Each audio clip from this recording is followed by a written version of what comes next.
Hello everyone, my name is Kelly Hutcheson and today I'm going to talk about love languages. One of my favorite topics to talk about is how to have more fulfilling relationships, especially with the relationship we have with ourselves and the relationship we have with the people within our four walls, because those relationships matter the most, because the energy in which we get from those relationships we take outside of our four walls.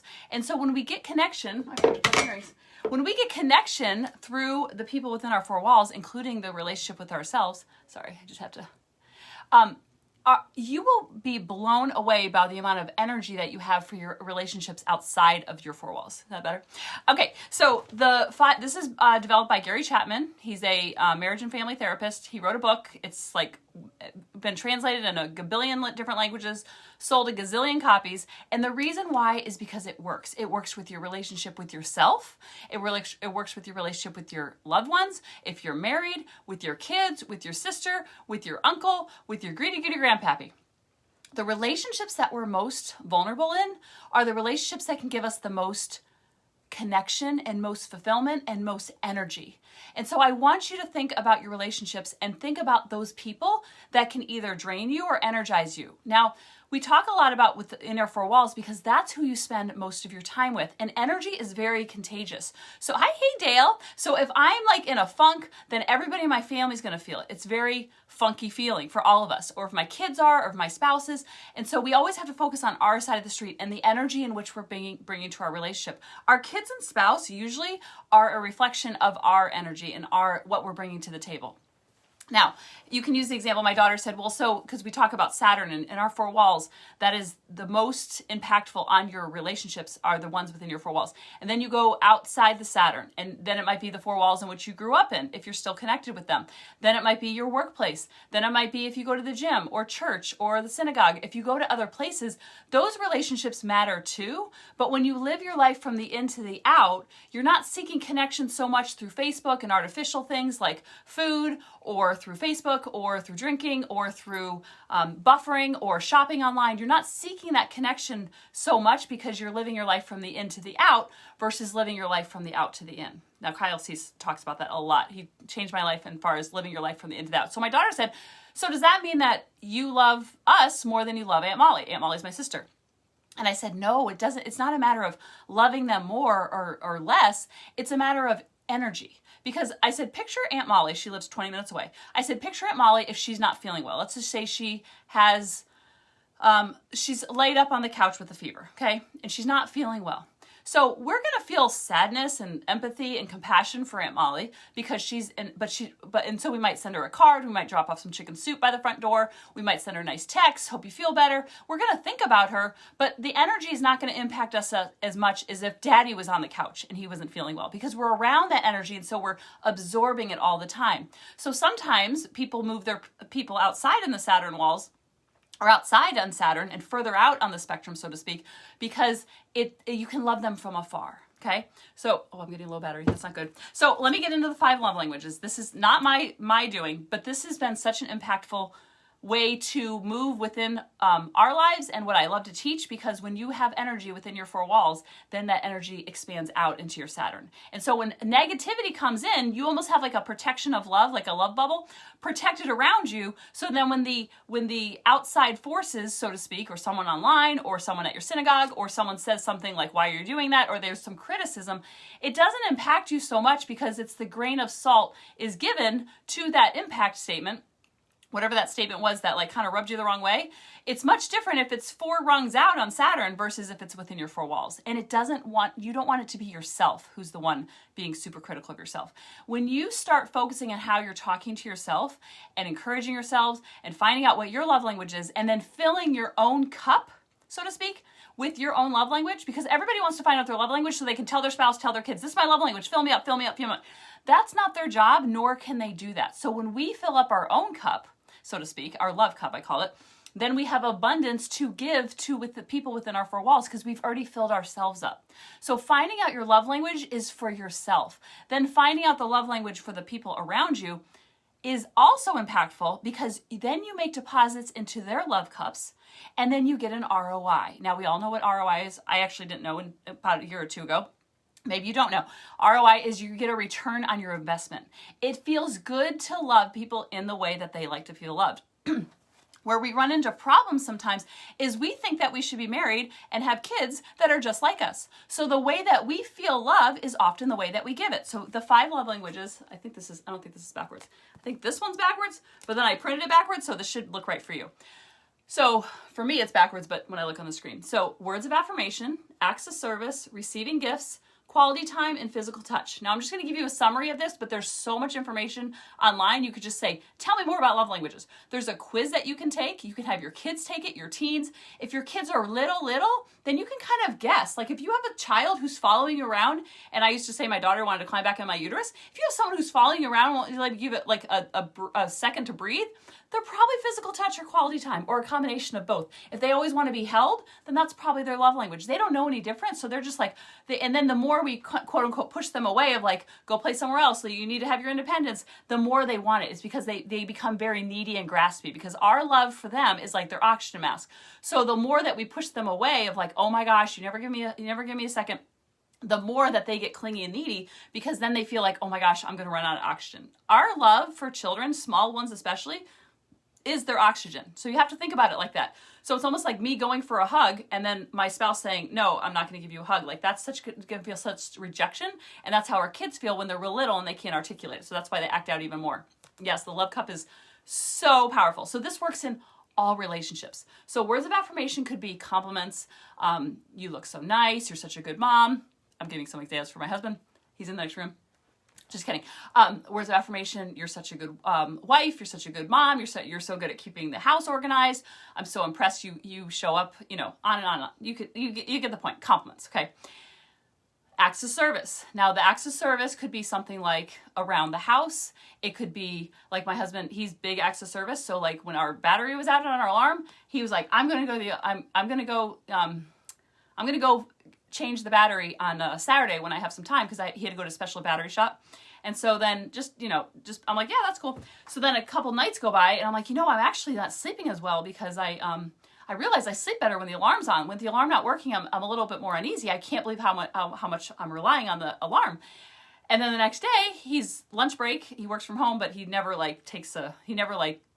clocks in, clocks out. So during his lunch break, he's like, I'm going to run to the battery store. I'm like, I thought that was across town. He's like, I know, but you're not sleeping well. And so I want to make sure that we don't have to wait till the weekend. And I was like, oh, that is so sweet, because that's his love language, is acts of service. So he's always doing, he's always giving, mine's words of affirmation. So so let me get to all of them. Okay. I got off that. I get so excited about love. Okay. So then acts of service, that's like doing things, the act of doing. Receiving gifts, that could be something from the dollar store. It could be receiving like a note. It could be receiving something thoughtful, like if you're trying to drink more water and then someone buys you a brand new water bottle. So it's not always about spending the money. It's just about the thoughtfulness that comes from receiving gifts. Quality time, that's one-on-one time without distractions. It could be watching a show, as long as the show is like neutral and you both enjoy the show. It could be going for a walk. It could be playing volleyball with your kids. It could be playing catch with your kids. It could be playing a board game. So everybody's different what they want for quality time, but it's usually the uninterrupted. It's not stare at each other, oh my gosh, need, let's just stare at each other quality time. It's just like hanging out. It's being in the car, just having conversation. And then physical touch. Now, this doesn't always mean boom, boom. It could be holding hands for husband and wife. It could be holding hands when you walk by, rubbing their back, giving hugs when you get home. That's physical touch. And so for kids, they show it a lot by the extra, like when they're young, like I said, like extra clingy, extra needy. They just want to be held. They want to be, because that feels love. That's how they feel love. Now, where we get ourselves into trouble, and I don't want to say trouble, but where there's a disconnect sometime in relationships, is that the way that we feel love is the way that we give it. Because it just feels natural to us. We don't even understand why that wouldn't be for everybody. Like, why does mine's words of affirmation, why would everybody want compliments? Well, where I got into trouble in my marriage was, and I don't say trouble, but he's acts of service. So I'm here, words of affirmation, like, you're such a good dad, you're such a good husband, you're so nice, you're so kind, you're so loving. I leave notes on his dashboard. And yes, I'm making a deposit into his love cup. But if we're going to talk, let's just talk financial, so we can use the analogy of the love cup. I think I'm making a $50 deposit, but because that's not the way in which he feels love, it's like a $10 deposit. But it still feels good. I'm not saying not to give love the way that you feel, but it's not making as big a deposit as you think it is. Okay, so like he's acts of service. So what I was misfiring, I was giving and giving and giving and giving the way that I felt loved because it felt good to love him in that way. But what I realized once I studied this, I was like, Eureka, oh my goodness, he's acts of service. Words of affirmation kind of goes in one ear, not the other. But when I empty the dishwasher, or God, if I swept the pool, which takes me like 4 minutes, 4.2 seconds, and it's not about quality, it's about like the effort that went to sweeping the pool. Like that is a $50 deposit, and it feels good because I'm getting an ROI, because it feels good to love him in that way that he feels loved, because I know that I'm making a huge deposit versus like fawning all over him and telling me how amazing he is. So do you see where there's a disconnect? I'm still making a deposit here. It still feels good to love him in that way. I still tell him all the time, and like Valentine's Day, I was like showering him all over with my words. But acts of service, that's huge. Like if I call, like there's an issue at my mom's house right now with the shutter, and I like totally took control of the raffia. That's a whole nother story. I totally took control of the situation. I was like, I'm going to find a guy. I'm going to find and get up on this ladder, and I'm going to get, because we have a ladder, but we can't get the ladder. There's like all this, like my mom's selling her house. So there's like all these like little logistics, but then like I was the PM, project manager. I took control of the situation, and I was like, I found a guy, $75. He's like, oh my gosh. Huge deposit. That's like $100 deposit, because I took something off his plate to make his life easier. Guess what he's given me? Lots of words of affirmation. But you don't give it because you want something in return. You give it because it feels good, the act of loving. It's like a fire hose that's just coming out of you, because love always feels better. So when you know that the fire hose is coming out of you and you're loving them in the way that it feels good to love them, but not expecting anything in return, you're going to get so much in return without even expecting it. But here's the caveat. If your words of affirmation, if your acts of service, if you're receiving gifts, if your quality time, whatever your love language is, that's what you need to make your deposits on first. Because it's like a bank account. You're not going to go in the red. You're not living paycheck to paycheck in your relationships. You're making so many deposits, and it's the compound effect of all of a sudden, like, oh my gosh, I have so much in the bank account. There's so much in the emotional bank account, so to speak. So if you're living paycheck to paycheck, let's just use that analogy. If you're living paycheck to paycheck, and then all of a sudden your tires go out, that's $800 to $1,000, let's say $500. I don't even know how much tires are, but they're a lot of money, and there's not a lot of bang for your buck, because you're like, really? I just gave $800? It's like $200 a tire last time I had to do it. $800 for new tires? Are you kidding me? This is such a bummer, But if you're living paycheck to paycheck, those new tires, that's really impactful. But if you have thousands and thousands of dollars in the bank account, it's still going to sting to take that $800 and spend it towards tires, but it's a necessary thing that you need to do for your safety. It's the same thing when you have conflict in your relationships. When you're making deposits during calm waters, then when the misunderstandings happen, or I thought you were going to pick her up, no, you said you were going to pick her up, or I thought you were going to make the sandwich, no, you said you were going to make the sandwich. When those things come up, which they will, you're going to have withdrawals in your relationship. You have so much in the emotional bank account that it's like a blip on the radar. It's like, yes, that was a withdrawal. That wasn't really fun to have that disagreement or the misunderstanding. But there's so much in the bank account that you just kind of like, that stinks, but we're not going to not be able to have our power turn on. Does that make sense? So when you're making these deposits in your own heart first, then you have abundance to give to the overflow to the people within your four walls. But you have to feed yourself first, so then you can feed others. Just like when they say you have to put on your own oxygen mask on the plane. They say that because you have to be in the right frame of mind to give to the people around you. Now, it's much easier to live through your kids or live through your husband instead of focusing on yourself, but that relationship with yourself sets the tone for all the other relationships.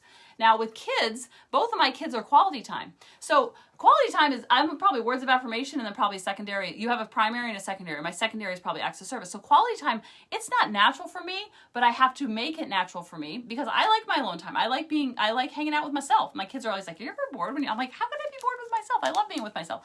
So there's this quality time. So I have to make intentional, relationships are very intentional. Everyone says relationships are such hard work. I just want to change that to, what if they're really intentional? What if we are just feeding ourselves first, and then the act of love, we get that ROI. And what happens is, back to acts of service, you can make your own deposits based on watching them, because if you know that their love language is acts of service, so then when he's going to get the battery for the alarm, I'm making a deposit because I know that that's the way he feels loved. So he's maybe not leaving notes on my dashboard, but do I really want him adding notes on my dashboard if that's not feeling natural for him?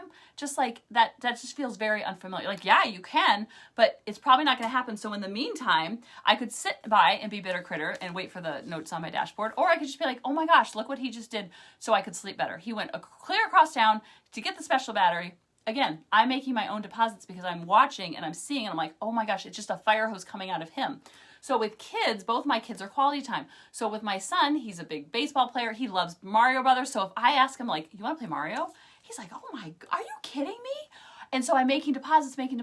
And so it's those little deposits and that compound effect of making those deposits. So then when I go to ask him to brush his teeth, he's more likely to be cooperative because he feels so much connection between us. Because a lot of times, especially with kids, we always want our kids to listen. But how often are we listening to our kids when they come to us and say, will you play Mario? Will you listen to me talk about Minecraft for 45 minutes? And I'm like, oh, really, bro? Are you kidding me? So like, how much are we listening to them and what matters to them? My daughter loves to play volleyball. So I'm not a big volleyball player. I have a hurt elbow, but I can shag some balls. I can spot her some balls. So she's a setter. So she's always doing this. I see her in her room all the time. Boom, boom, boom, boom. But going outside and like throwing the ball so she can practice setting and then she sets it back. I can do that. And it doesn't have to be like you give up your whole life to spend time with your kids, but you're making these deposits in those pockets, so to speak, versus being on your phone, versus like, I'm going to watch Netflix. You can have the balance of the two. So once you find out your love language, then you give to yourself because it feels good to love yourself, and that relationship with yourself gets stronger and stronger and stronger. Then you're not going to the other relationships within your four walls very needy and graspy, because anything that they make deposits on, it's extra credit. It's almost like, oh, there's more money in the bank, because you're filling yourself up first and you're not looking to them to fill that void, so to speak, because there is no void. And if there is a void, you know that that's something that you need to fill versus asking your spouse and kids to do it. Because I'm just going to, after being married for how many years? I don't know. We've been together 22 years, married 20 this year. I think that's right. Yeah.